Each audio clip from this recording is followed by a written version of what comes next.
Hi everyone, the tutorial that I'm going to do for you today is around how to make this really cute and super quick little gift box.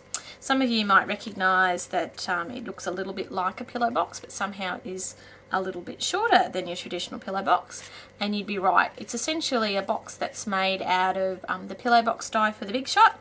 I've made it in designer series paper because Stampin' Up designer series paper is very nice in that it has two patterns, one on each side, so you can use this to create this little box that one end slips inside of the other.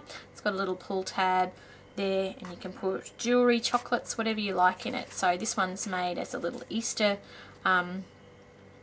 treat. It's got a happy Easter on there, and it's a bit of a sneak peek for those guys joining me for Stamp Club in March. But I will show you essentially how to make that box. What you have is your Stampin' Up Big Shot die, and if I put this white piece of paper on there, essentially when you traditionally make your pillow box, it's this big. I've seen people cut them down and make them a bit smaller. The extra trick that I'm going to do for you guys today is when you cut out your designer series paper and you've got two sides like that from your pillow box die, essentially you measure halfway along the top edge and put a pencil mark. So measure halfway along the top, which happens to be 1 13/16. That sounds like a strange amount. So it's just past the 1 3/4 mark on your ruler, but it's 1 13/16 is half of the pillow box. So once you've marked that onto your shape that you've cut out of your one pass through the Big Shot machine, you need to take your die, and I'll place the white one underneath so you can actually see what I've done. So to pretend you wouldn't put this here normally, but once you've marked your halfway mark, and again you probably can't see it very well, but it's right there, what I do is I line that mark up with the very edge of the die there, place it straight and level and true, run it through the Big Shot again, and I don't want to show you how to do that because you know how to use your Big Shot if you've got one, and what you end up with is... which way does it go? That way.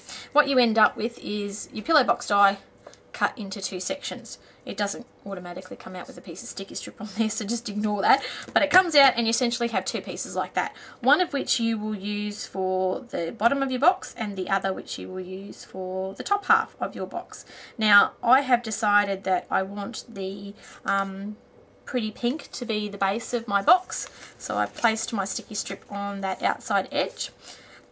And essentially it still has all the score lines, so I'll quickly score these.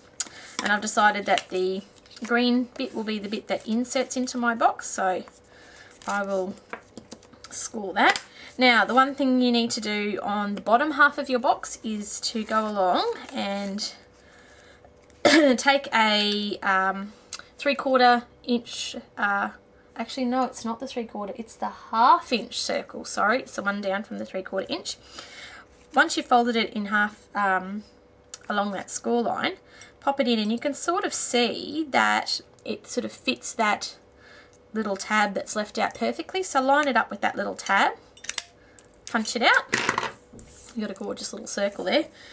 But that's the bottom half of your box essentially done. So all you have to do is put your sticky strip along that tab that's already there.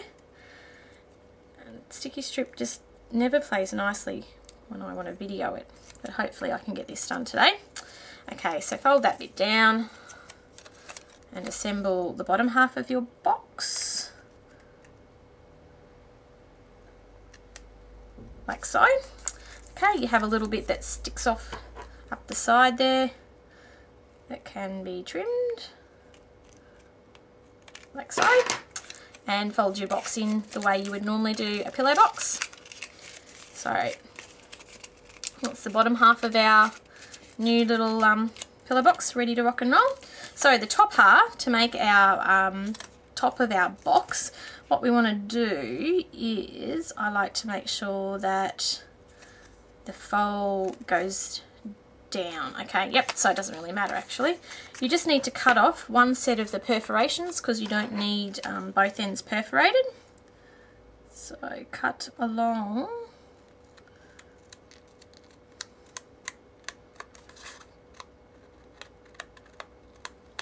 Now this designer series paper is actually retired from Stampin' Up at the moment, but some of you I know bought it when I did, when it was on special, and I love it, so sometimes bring it out for little presents. Okay, so that is that bottom edge trimmed off like that. The next thing that I want to do is I'll bring this one back here so you can see, I've placed a little loop of ribbon in the top of the box so that you can pull it in and out nicely. So the next thing I did is get my crocodile, and the smallest little hole on that edge, I actually line it up with the peaks there, that's the center, and line it up with the center of that flap and punch myself a hole. Okay, all will be revealed with that hole in a minute. So let's get some of this stuff out of the way. Okay, the next thing to do is to assemble the top part of your box. So sticky strip along that flap and join those pieces together like so. Okay, so because they're cut from the same die, technically you can't get one inside of the other, so we use our good old trusty crimper to put the lid section in our crimper. Hopefully if I use my right hand I can get it to work. Run it through the crimper, voila, one crimped lid, and now that makes it just a bit smaller so it'll actually fit inside of our base. The last thing I do is grab, excuse me, terrible, a little bit of 2 little pieces of sticky strip and place one on either side of the top flap near that hole that's on the top. Take the backing paper, well actually before you take the backing paper off, because you've put it through the crimper, it's nice just to give it a bit of a push down to make sure that it's going to fold along those lines, and it is. Take the backing off the sticky strip there and bar. Okay, fold that inside flap in, the one with the little segment cut out of it, little indent cut out of it. Fold the top one down, put your finger up, give it a bit of a squeeze down, and then take yourself a little bit of ribbon, loop it, and just put a knot down towards the bottom of it. And what I do is I take a pair of tweezers, put them through that hole, and grab, it's a bit of an inside job, and grab my tweezers if I can. Can never do it when you want to.